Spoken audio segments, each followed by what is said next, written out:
Bonjour, aujourd'hui je vous propose une petite variante du tuto précédent pour réaliser cette carte dont tous les contours sont réalisés au stylo blanc avec ma machine.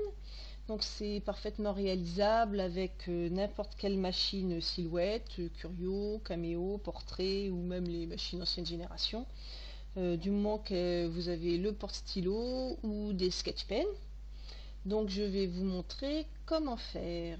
Donc on commence par ouvrir Silhouette Studio. Donc là vous reconnaissez le fichier que je vous fournissais déjà la fois précédente et qui est toujours à disposition sur mon blog. Donc le premier objectif, ça va être de transformer les fleurs pour obtenir ce genre de motif. Voilà, avec on va dire une sorte de remplissage là, un peu étoilé là, des rayons. Donc, bon, évidemment, j'aurais pu vous mettre le fichier tel quel à disposition, là aussi, mais bon, je trouvais plus intéressant de vous expliquer comment faire pour que vous puissiez ensuite réaliser vos propres fleurs et motifs. Donc, pour cela, j'ai préparé, voilà, différents fonds de base, avec des rayons plus ou moins denses, et je vais vous expliquer comment les utiliser. Donc on va déjà commencer par récupérer donc les fleurs qui nous intéressent. CTRL C, je vais les emmener ici. Ça je vais l'écarter. On va les mettre sur le côté pour l'instant. Voilà, CTRL V, donc j'importe mes fleurs. Voilà, je dégroupe et je vais commencer par scinder les tracés composites. Oui, là aussi, je scinde les tracés composites. Je vais supprimer le remplissage qui ne sert à rien. Alors, pour que ça soit un petit peu plus facile pour la suite, je vais tout de suite modifier, quand même recréer, voilà, juste sur le cœur, recréer le tracé composite pour que tout reste bien ensemble et que ça pose, on ne risque pas de les déplacer, voilà. Donc, maintenant pour un peu le remplissage. Donc, vous voyez, bon, par exemple pour cette fleur là, vous voyez, on a mis des petits rayons entre le tracé intérieur et le tracé extérieur des pétales. Donc on va sélectionner, voilà, les tracés qui nous intéressent. CTRL C, CTRL V. Ah, j'ai pas sélectionné le bon. Alors celui-là et celui-là, voilà. CTRL C, CTRL V, voilà, je les écarte un petit peu. Donc on va mettre les rayons là entre les deux tracés. Je vais chercher un fond, CTRL C, je l'importe, CTRL V. Donc je le passe en arrière-plan avec cette petite icône. On va bien centrer, modifier, voilà, centrer. Voilà. Alors maintenant je sélectionne ma fleur, mes tracés et le disque de fond. Dans modifier, je crée un tracé composite, voilà, et ça me fait un pochoir avec ma fleur. Voilà, maintenant je sélectionne mon pochoir et le fond avec les rayures, là les rayons, et je fais soustraire. Et voilà donc mon motif. Hop, je crée le tracé composite. Maintenant si je reprends ma fleur, créer et que je centre, voilà, je peux grouper. Et voilà ma première fleur, mon premier motif. Alors pour celle-ci, c'est exactement le même principe. Donc je sélectionne ce tracé-là et le cœur. CTRL C, CTRL V. Voilà. Alors par contre là pour le cœur, ce qui m'intéresse c'est juste le tracé extérieur. Le petit cercle à l'intérieur va me gêner. Donc je vais éditer les points. On va zoomer. Attendez, hop. Et je vais sélectionner tous les points. Hop. Du centre là, de l'hypercentre. Je vais supprimer les points. Voilà, il ne faut pas faire d'elle, il faut faire supprimer les points. Donc voilà, et maintenant bah, pareil, je reprends mon fond, CTRL C, je l'importe dans mon fichier de travail, CTRL V, voilà, je le passe en arrière-plan, je centre le tout, centré, voilà, je sélectionne ma fleur, mon disque, je crée mon pochoir. Voilà, et maintenant je fais soustraire tout, créer, et voilà mon deuxième fond rayon. Donc là, je vais en avoir besoin de deux, CTRL-C, CTRL-V, j'en ai besoin de deux selon la version qu'on veut, donc CTRL-C, CTRL-V.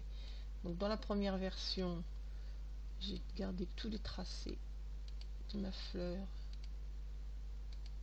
voilà, et je groupe. Dans la deuxième version, et c'est celle que j'ai utilisée pour ma carte, j'ai supprimé ce tracé là, voilà, je crée le tracé composite, voilà, donc, et voilà, mais à partir de ma première fleur, là, les trois variantes que j'ai réalisées, alors il y a toutes sortes de possibilités, hein, encore, vous faites vraiment comme vous le sentez, et surtout vous pouvez créer vos propres fleurs à votre tour. Donc pour la deuxième série, c'est exactement la même chose, donc on va aller un petit peu plus vite.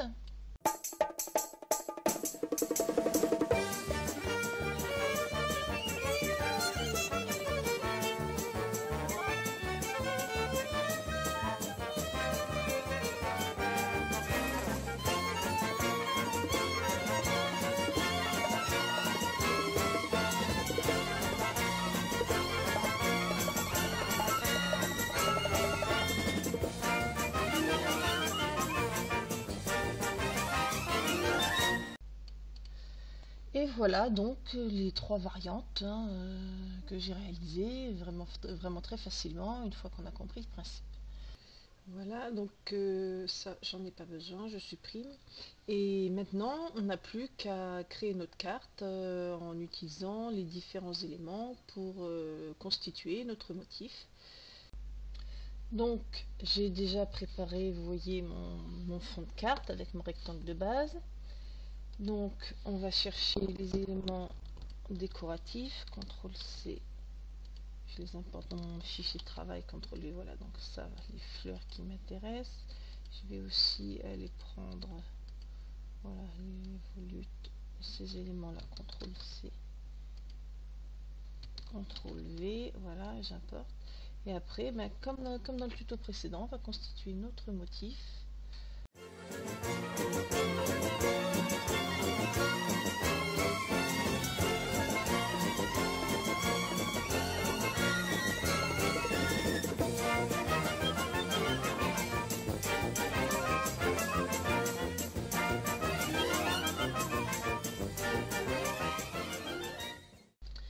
Et voilà, donc notre disposition est terminée. Donc vous voyez, on n'hésite pas à superposer les éléments, et ensuite on va supprimer les zones qui doivent être cachées. Donc je l'ai expliqué dans le tuto précédent, j'insiste bien. Donc pour commencer, il faut déjà bien vérifier qu'est-ce qui doit être dessous, les éléments qui sont censés être dessous, donc cachés par les autres, et ceux qui sont censés être dessus. Donc par exemple les volutes et ma feuille, je les veux dessous, donc je les passe en arrière-plan. Cette fleur là, je veux qu'elle soit dessus toutes les autres, donc je vais la passer au premier plan. Voilà, ensuite ben, on dégroupe, parce que là, hop, ces éléments là, on va les dégrouper. Et maintenant que tout est bien dégroupé, on va pouvoir supprimer les zones en trop, donc à l'aide de la fonction soustraire tout. Donc là je vais aller un peu vite. Si vous avez besoin vraiment de détails supplémentaires, je vous invite à vous référer au tuto précédent où j'avais tout expliqué en détail. Là on va aller un peu plus vite.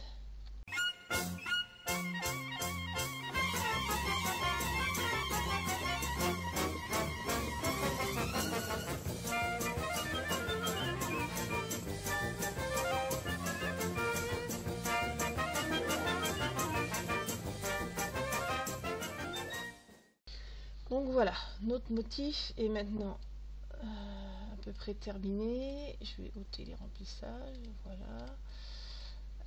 Alors, Là, si, comme dans mon exemple, vous souhaitez tout dessiner de la même couleur, vous pouvez vous arrêter là.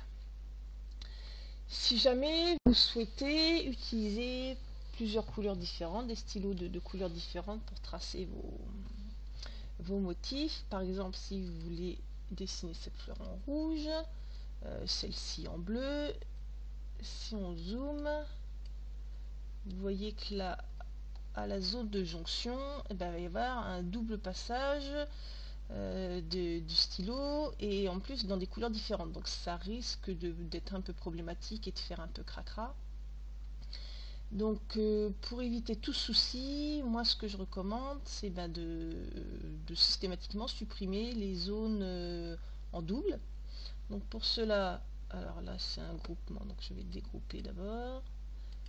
Je sélectionne le tracé, donc je vais supprimer la portion rouge, hein, la fleur bleue est censée être dessus, donc je vais garder son tracé complet et je vais découper le tracé rouge. Donc on édite les points. Donc ce segment est à supprimer, donc en maintenant la touche majuscule appuyée, je sélectionne en cliquant sur les extrémités de mon segment. Voilà, je fais couper tracé.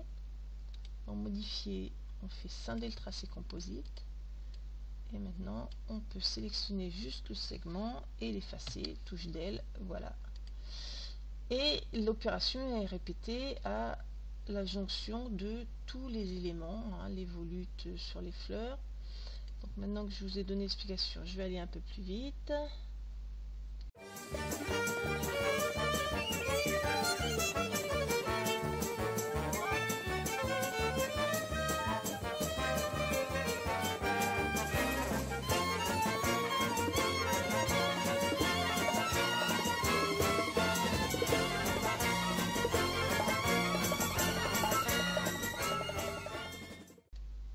Et voilà, maintenant votre fichier est propre et il n'y aura plus de problème, quel que soit votre choix, tout en une seule couleur ou en plusieurs couleurs. Donc moi je vais faire la même couleur pour tout, donc je passe tous les tracés de la même couleur et je regroupe. Et désormais, eh bien, il n'y a plus qu'à ajouter le sentiment de votre choix. Donc moi je vais écrire amitié. Alors oui, je mets pas d'accent parce que la police que j'utilise ne tient pas compte des accents, je les rajouterai à la fin. Hop. Alors je prends une police fine, voilà, comme Caroline. Alors pour souder, vous voyez, voilà, les lettres ne sont pas forcément bien accrochées, puis en plus les espacements, on va réduire un peu l'espacement, mais comme les espacements ne sont pas bien réguliers, je préfère en fait faire à la main. Donc on va dégrouper, sortir du menu texte, donc voilà, hop, je vais les déplacer moi-même. Donc ça c'est bon, ici on va rapprocher, voilà, hop, voilà, comme ça je rapproche mes lettres comme je le souhaite. Après je les soude. Pour raccrocher les points au reste du mot, je crée le tracé composite et voilà, c'est terminé. Je réduis, voilà, et je passe de la même couleur que le reste puisque ce sera écrit dans la foulée. Voilà, donc alors juste un petit détail, donc pour vous rendre compte un peu de ce que ça va donner, parce que là l'épaisseur des tracés est nulle, hein, par défaut. Faut bien vous imaginer que votre crayon il va avoir une certaine épaisseur, donc pour avoir à peu près une idée de ce que ça peut donner, là par exemple moi, mon crayon c'était du 0,5 mm, voilà, hein. Donc vous voyez que les traits sont suffisamment épais pour que pour le mot par exemple on ne distingue pas le double tracé. Et voilà ce que ça devrait à peu près donner, le rendu que ça devrait à peu près avoir. Maintenant il ne reste plus qu'à paramétrer la découpe. Donc moi je préfère fonctionner par couleur, donc je clique sur avancer. Donc automatiquement les différentes couleurs de tracé sont listées. Donc je sélectionne, donc en bleu, oui c'est bien ce qui va être dessiné au crayon, en noir ce qui va être découpé avec la lame. Donc avec le double chariot on sélectionne dans quel porte-outils, droite ou gauche, on va insérer les outils. Pour ceux qui n'ont pas de double chariot, il suffit de faire un clic droit et d'ajouter une pause pour pouvoir après faire l'échange d'outils sans avoir à tout recommencer. Voilà, donc moi j'en ai pas besoin. Quoi donc? Ah oui, le paramétrage du crayon. Enfin personnellement, moi je trouve l'épaisseur toujours trop élevée. Faut pas hésiter parfois à corriger les paramétrages par défaut. Donc moi je le ramène en général à 8 pour en tout cas sur la Curio pour le dessin, si je veux pas que ça écrase, sinon je trouve que ça écrase, ça fait des traits trop gros. Ben voilà, je pense que tout est bon. On va placer un peu mieux, voilà, pas la peine de rester au milieu. Et ben voilà, ben, on n'a plus qu'à préparer les outils, le papier, et après cliquer sur envoyer vers Silhouette. Bon, alors le stylo et le porte-stylo. Donc voilà, moi j'utilise un Signo blanc d'Uniball.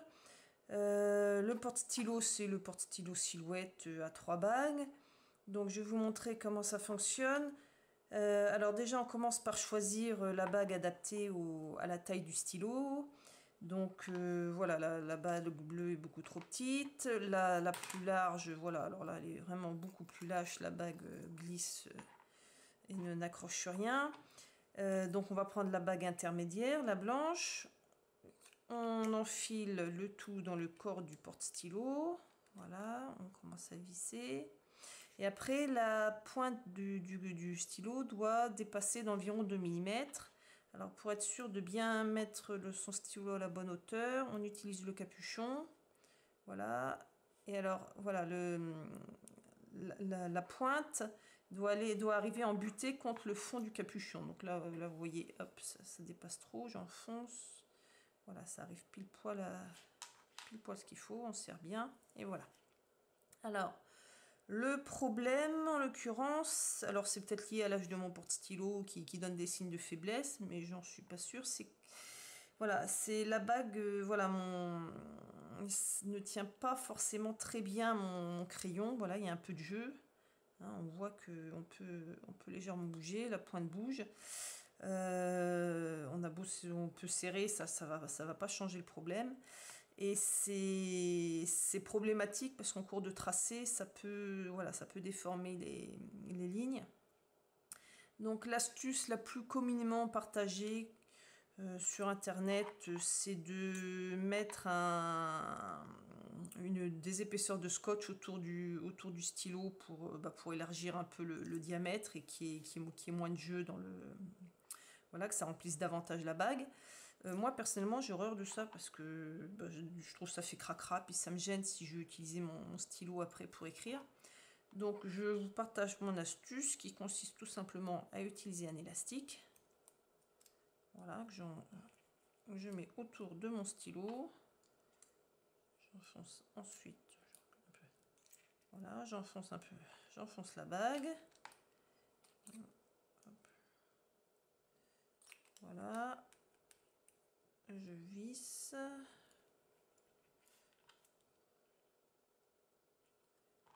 Voilà. Et là, je vous assure qu'il n'y a plus de jeu. Hein.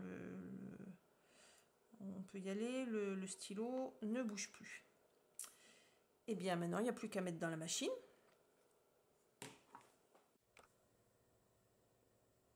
Alors, je place mon crayon dans le porte-stylo, enfin dans le porte-outil de gauche. On verrouille bien. On place le plateau, voilà, dans la machine. On appuie sur le bouton de chargement. Voilà, et on clique sur envoyer vers Silhouette.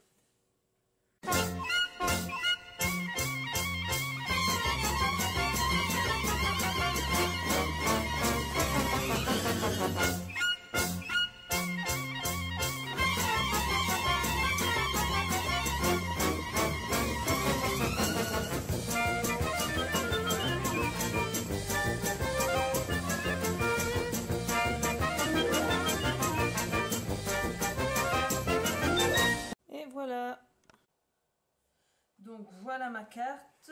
Ben, pour la mettre en couleur, hein, c'est simple, des crayons de couleur, tout ce qui est plus basique. Là j'ai déjà préparé mon fond de carte. Donc hop, on prend la couleur de son choix.